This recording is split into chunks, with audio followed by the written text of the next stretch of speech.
that money a week from today, or boy, howdy, I'll fill you full of holes. Come on, Smitty, let's get out of here.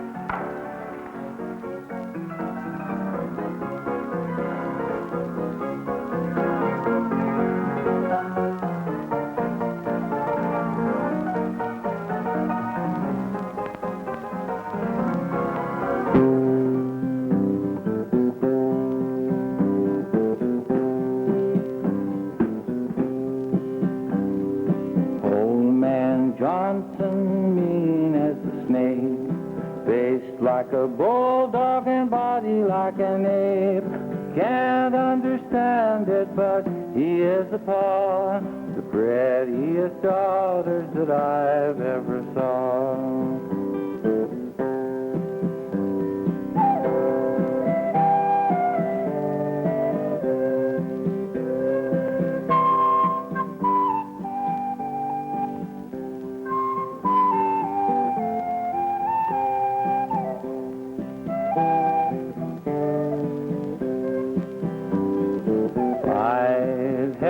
Of golden hair, blue eyes flashing everywhere. I can't understand it, but he is the father of the prettiest daughters that I've ever saw.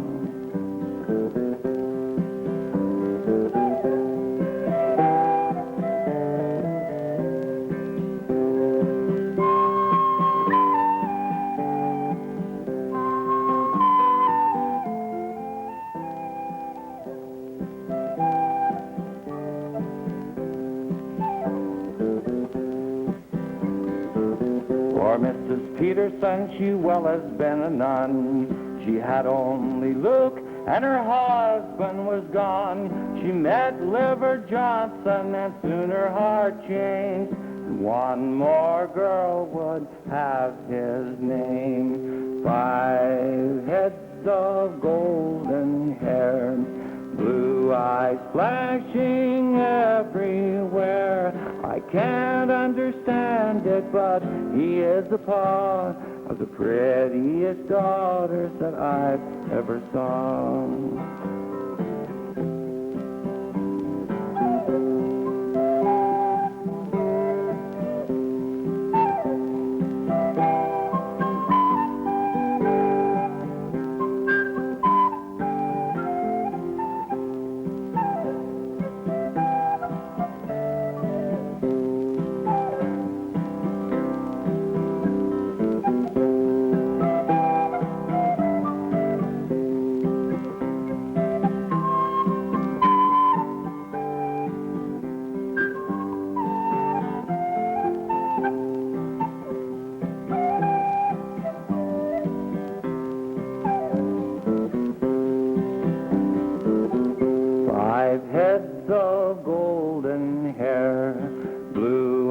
Flashing everywhere. I can't understand it, but he is the paw of the prettiest daughters that I've ever saw.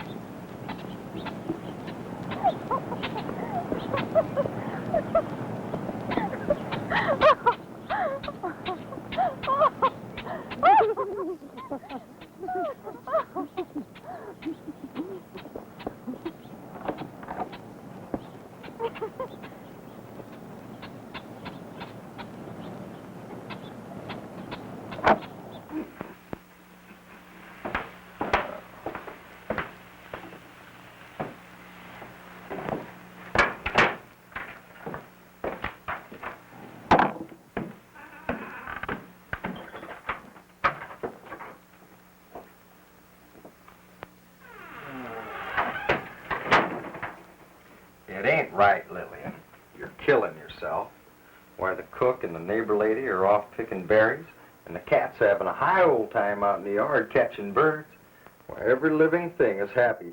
But you sit moping in this house like it was a funeral parlor, taking no pleasure in nothing.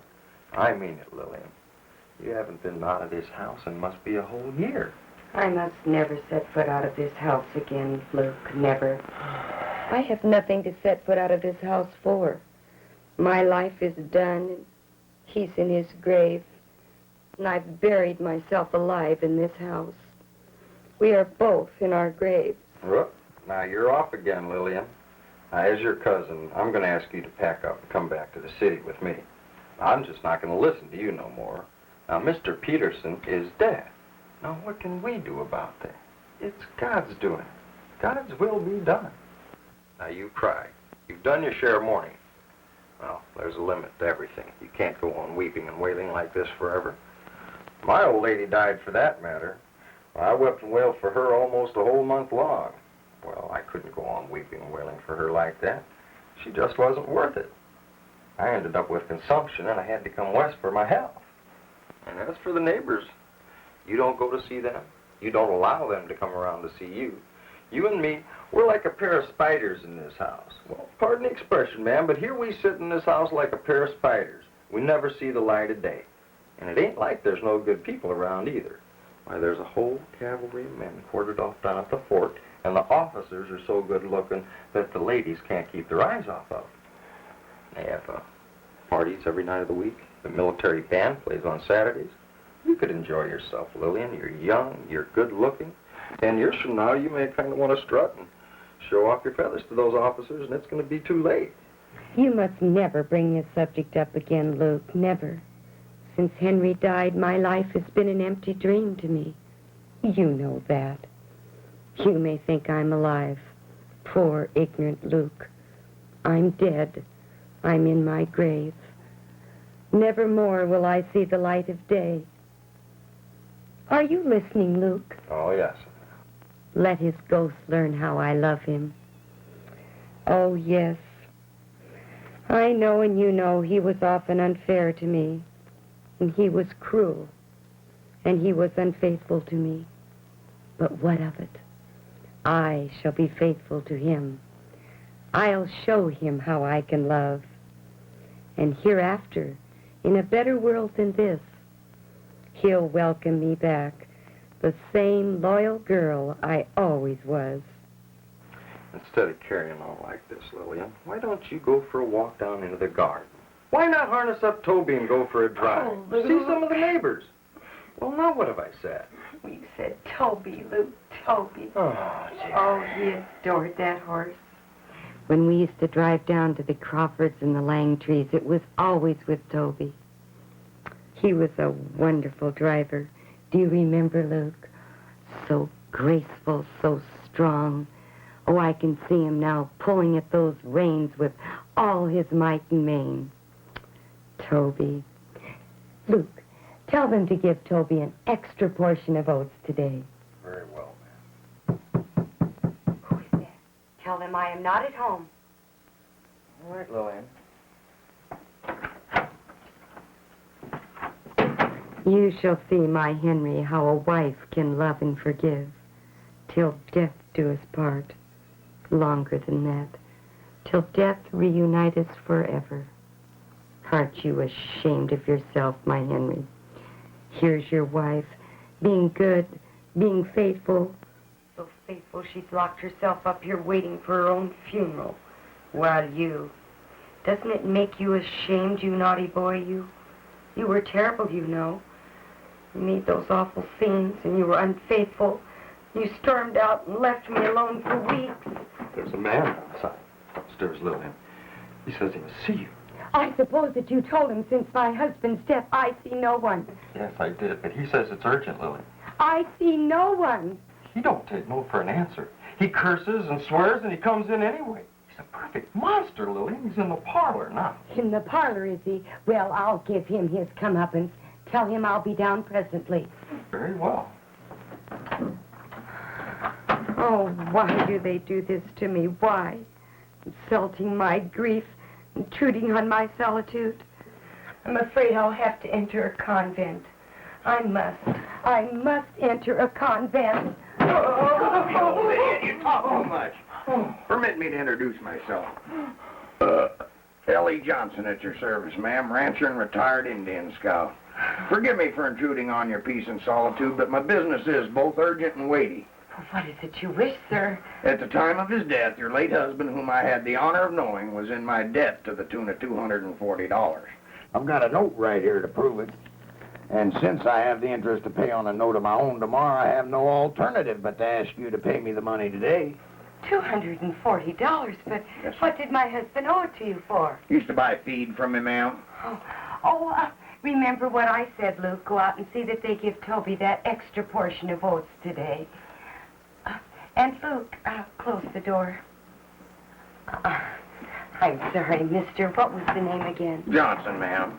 My dear Mr. Johnson, if Mr. Peterson owed you $240, you shall be paid. To the last dollar, to the last cent. But today, you must excuse me, Mr. What was it? Johnson! Today, Mr. Johnson, I have no ready cash in the house. Tomorrow, no, the day after tomorrow, all will be well. My foreman will be back from town, and I shall see that he pays what is owing. But today, no. In any case, today is exactly 7 months from Mr. Peterson's death. On such a day, you can understand that I am in no mood to think of money. Lady dear, if you don't pay me the money and pay now, you can carry me out of here feet first. They'll foreclose my mortgage. Oh, but you can have your money tomorrow. That is the day after tomorrow. Don't need the money the day after tomorrow. I need it today. Oh, I'm sorry, Mr. Johnson! Oh, yes, of course, but you can't have it today. And I can't wait any longer. Oh, be sensible, Mr. Johnson. How can I pay you if I don't have it? You don't have it? I don't have it. Are you sure? Positive. Fine. I'll make a note to that effect. And they want me to be calm and collected. 3 days ago, I met the sheriff on the street. He says, "Liver-eating Johnson, why are you always in such a bad mood?" Well, in God's name, how can I help being in a bad mood? I need money. What I mean, I need money desperately. Take yesterday. I leave home at the crack of dawn. I call on all my debtors, and not one of them pays up. At midnight, saddle sore and weary, I crawl into a low dive, try to catch a few hours sleep in a chair with a bottle of whiskey. And today, I get here 50 miles from home. I say to myself, "Here, Johnson, here you can be sure of something." And what do you give me? You give me a mood! Is it any wonder I get worked up? I thought I made it clear, Mr. Johnson, that you'll get your money the minute my foreman returns from town. What the hell? Excuse the expression, ma'am. What the hell do I care about your foreman? I came to see you and not a foreman. What language? What a tone to take to a lady. Oh, I refuse to hear another word. All right, your old man's dead and your foreman's gone to town. What do you want me to do about it? Jam my head through a wall? Get out! You don't know my other critters. Downstairs. I call on Get out of Marshall, here. he's not at home. I look all over town. He's hiding now. I catch Kearns in the Silver Dollar Saloon. He kicks up such a fight I have to pitch him through the window. I work my way right down the line, and not one of them pays so much as a damn dime. And I get here 50 miles from home, and what do you give me? You give me a mood! I've spoiled them all. That's all. I've just spoiled them. I've let them all play me for a sucker, but no more. Not this one. I'll stay here until she does pay up. Oh, God, I'm angry. I'm so angry my hands are shaking, I can't catch my breath. I may be sick. What I need is a drink. Hey, you there! Yes, sir. Bring me a drink of water. Yes, sir. Make it whiskey. Now, consider the logic of it. A man needs money. What a mean. He needs money so desperately that he has to seriously contemplate hanging himself, and this mere chit of a girl won't pay up. And why not? Because, by God, she isn't in the mood. Oh, the logic of women. Come to think of it, I've never liked women. I could do without the whole sex. Women, creatures of poetry and grace. Ugh. I'd rather sit on a keg of gunpowder than talk to a woman. Just to see one in the distance gets me so angry my legs starts quivering with rage. I feel like yelling for help. Help! Mrs. Peterson is indisposed, sir. She wishes you to leave. Shut up and get out. Indisposed, is she? Yes, sir. Seeing no one, is she? Well, she can see me or not, however she likes. If you're sick for a week, I'll be here for a week. If you're sick for a year, I'll be right here for a year. You won't get around me with the widow's weeds and dimpled cheeks. I know all about those dimpled cheeks.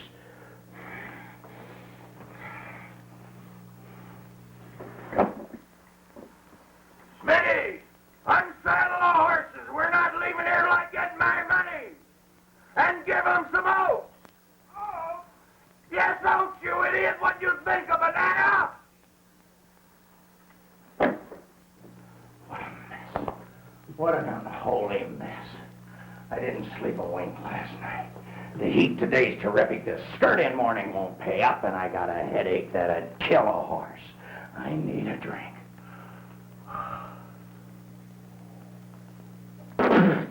It's water! That idiot brought me water. Hey, you there. Yes, sir. Where's that whiskey I asked for? Whiskey. Well,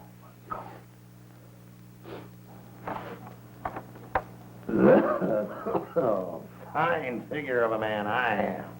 Uncombed, unshaven, and unwashed. I'm covered with dust. The dear lady probably mistook me for a bandit. Well, what of it? I'm not here as a visitor, but as a creditor. The most unwelcome of guests. Second only to death himself. if I may say, sir, you do take some liberties, don't you? What? Who do you think you're talking to? Oh. Get out of here while you're still breathing. Oh, God, I don't know what's come over this house. I'm so angry I could grind the world to powder. I still feel sick. Hey, you there! In the solitude of my rural retreat, Mr. Johnson, I have long since become unaccustomed to the sound of the human voice. Above all, I cannot bear shouting. I must beg of you not to break the silence. Well, pay me the money and I'll go. I told you before, and I'll tell you again, Mr. Johnson, I have no cash. You'll have to wait until the day after tomorrow. Can I express myself more plainly? I told you before, and I tell you again, the day after tomorrow is too late. If you don't pay me, and pay now, I'll have to hang myself in the morning. But I have no cash. Oh, this is so confusing. You won't pay, huh? I can't pay, Mr. Johnson. Oh, fine. In that case, I'll wait until you can pay. You'll pay the day after tomorrow? Fine. Here I sit until the day after tomorrow. Now listen! Do I have that interest to pay, or do you think I'm joking? I must ask you not to raise your voice, Mr. Johnson. This is not a stable. Judas Priest, who said anything about a stable? Mr. Johnson, do you know how to behave in the presence of a lady? No, I don't know how to behave in the presence of a lady. Just as I thought. I look at you and I say, I hear you talk and I say to myself, that man does not know how to talk to a lady. Oh, how would you like me to talk to you? You'd like me to come a-whimpering to you in French, I suppose. Enchanté, madame. Merci beaucoup for not paying me some money, madame. How charmant you look in mourning, madame. Now you're being silly, Mr. Johnson. Now you're being silly, Mr. Johnson. Mr. Johnson, you're being silly. You don't know how to talk to a lady, Mr. Johnson. Lady, dear, in my time, I've known more women than you've known sparrows. I fought 3 gunfights over women. I jilted 12 women. 9 jilted me. Don't tell me I don't know what it is to love, to bow and scrape and whisper sweet nothings endeavoring to please. Lady dear, I ran through half my fortune in the pursuit of the weaker sex. I used to babble away about women's emancipation like a blue jay, but no more. All things come to an end, and all women, young and old alike, are vain, cruel, petty, and malicious creatures. And as for brains, well, excuse me, but a sparrow could give a woman pointers. Dark eyes, ruby lips, and dimpled cheeks. For all that, I don't give a good goddamn, because I've looked inside of women, and what did I see? An ordinary polecat. And the most revolting thing of all is that this polecat thinks she has a monopoly on tender emotion. May I roast in hell if a woman is capable of loving anything more than a lapdog. For a man, love means suffering and sacrifice, while a woman expresses her love by playing with her skirt and trying to lead him about more firmly by the nose. You have the misfortune of being a woman, so you know some of the things I'm trying to talk about. Tell me honestly, have you ever known a faithful woman? You never have. Only old and ugly women are faithful. Although I grant you some women are born old and ugly, but a faithful woman is a freak of nature. You're more likely to find an egg with hair on it than a faithful woman. Who have you cast for the role of a faithful lover? Not man. Right the first time, man. Oh, man faithful. That's a new one. What right do you have to say this to me, Mr. Johnson? Men faithful. Let me tell you something. Of all the men I've ever known, my late husband Henry was the best. I loved him. And there are women who know how to love, Mr. Johnson. I gave him my youth, my happiness, my life, my fortune. I worshiped the ground he walked on. And what happened? The best of men was unfaithful, Mr. Johnson. Not once in a while, all the time. After he died, I found his desk drawer full of love letters. While he was alive, he went off and left me alone for weekends. He squandered my money. He made love to other women before my very eyes. But in spite of it all, Mr. Johnson, I was faithful. I am still faithful, Mr. Johnson.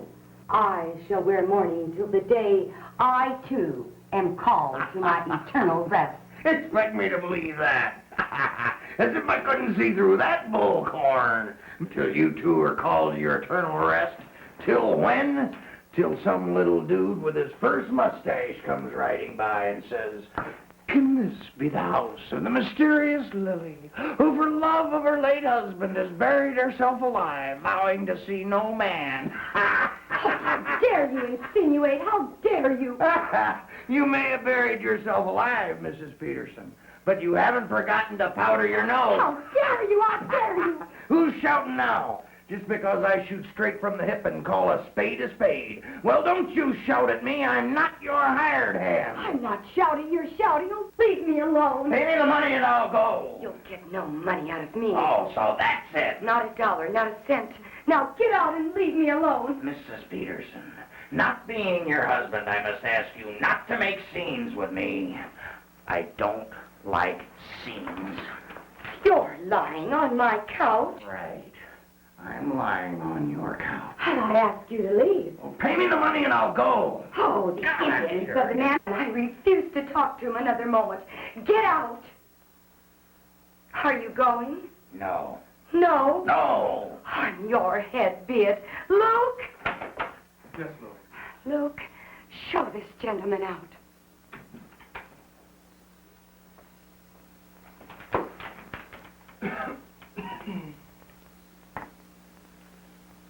I'm afraid, sir, that I am going to have to ask you to leave. Shut up! Out of you. I can't breathe. Bertha, come here at once. Oh, you're alone, Lillian. They're off to be buried. Get out, you. Mrs. Peterson, can't you even be polite with me? With you? You're a wild animal. You've never been housebroken. What did you say? I said you're a wild animal. You were never housebroken. What right do you have to talk to me like that? Like what? You've insulted me, madam. What of it? Do you think I'm scared of you? You think you can get away with it because you're a woman, huh? A creature of poetry and grace? Well, that don't cut no ice with me. I challenge you to a duel. A duel? A duel. Oh, help. I need water. I propose we shoot it out. Trying to scare me just because you have big fists and a voice like a Nobody bulldog insults liver-eating Johnson and gets away with it, and I don't care if you're a female. The sexes are equal, are they, huh? Then I say it's prejudice to expect men to pay for their insults. I challenge you to a shootout. All right. You want to shoot it out? All right, we'll shoot it out. Now, let it be here and now. Here and now. I'll have one of Henry's pistols here in a minute. One of Henry's bullets through your silly head will be a pleasure. Adios. I'll shoot her down like a dog. I ain't no little dude with his first mustache. Oh, no. No, by God, there's no weaker sex as far as I'm concerned. Ha! Please, sir, please, do me a favor. Just go away and leave us alone. You scared me nearly half to death before. But now this, a duel. A duel. That's women's emancipation for you. What I mean, that's real equality of the sexes.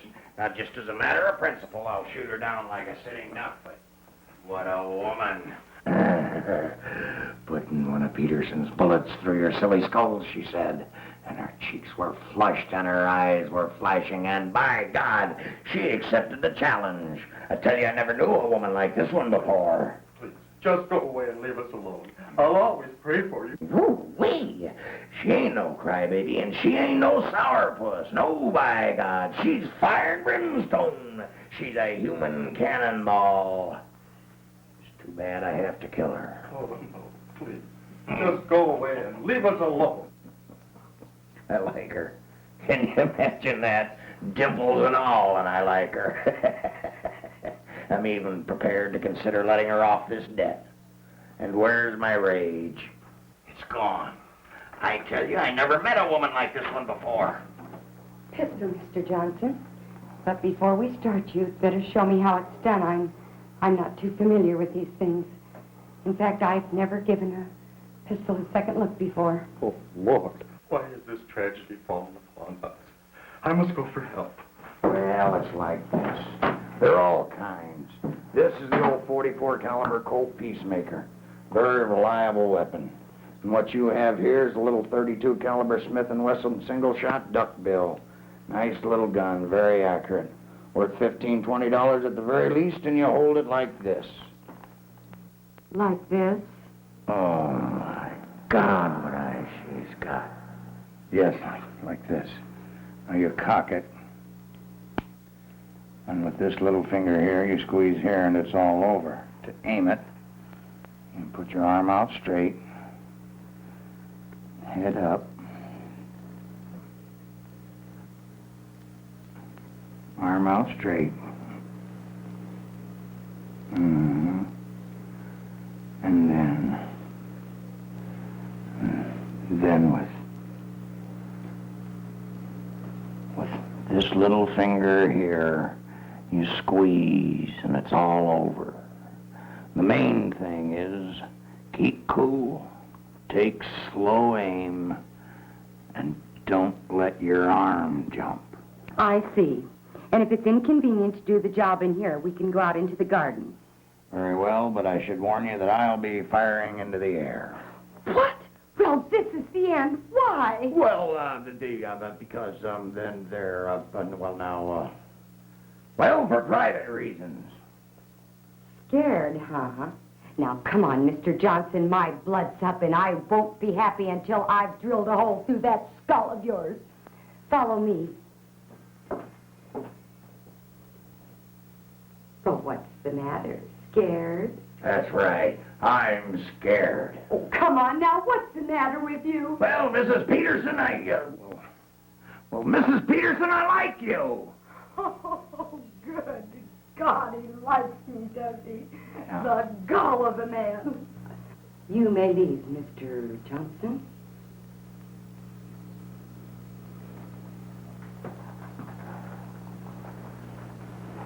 Listen, Mrs. Peterson, are you still angry with me? I mean, the truth is I'm in a hell of a temper myself, but, damn it, is it my fault if I like you? I like you, do you understand? I could learn to love you. Well, I hate you. Get out. Oh, God, I'm done for. Like a rat in a trap. Leave this house or I shoot. Well, please away. What bliss to die from a bullet fired by this little velvet hand. To die gazing into those enchanting eyes. I'm out of my mind. I know. Think it over for a minute and decide. Because if I leave here, I'm never coming back. I'm a pretty good old boy. I got my own ranch, brings in $2,000-$3,000 a year. We got a fine stable. You throw a silver dollar in the air, I'll put a bullet through it before it hits the ground. Will you marry me? We'll shoot it out. Get going. Take your pistol. I don't understand anything, but I know what I need. Oh, no excuses. No delays. We'll shoot it out. I don't understand it. I'm falling in love. Well, I've fallen in love. I love you, do you understand? I love you as I've never loved before. I jilted 12 women and 9 jilted me. But I never loved one of them as I love you. Look at me. I'm on my knees like an idiot asking you to marry me. I'm filled with tender emotion. I'm melting like butter. I'm as weak as water. I'm on my knees like an idiot asking you to marry me, will you or won't you? You won't? Then don't. I didn't say anything. What? Oh, nothing. You can go. No, wait a minute. No, you can go. Go, I detest you. But just a moment. Oh, if you knew how furious I feel. Fingers have gone to sleep holding that horrid thing. Well, what are you standing around for? Get out of here. Goodbye. Go, go, go. Well, where are you going? No, it's all right. Oh, I'm fighting mad, you know. Don't come near me. Don't come near me. I'm pretty angry myself. Falling in love like a school kid. Going down on my knees like a moonstruck pup. The very idea gives me goose flesh. Well, I love you. A lot of sense that makes. Tomorrow I gotta pay the interest on this note, and we've already started the roundup. I'll never forgive myself. Take your hands off me. I hate you. We'll shoot it out.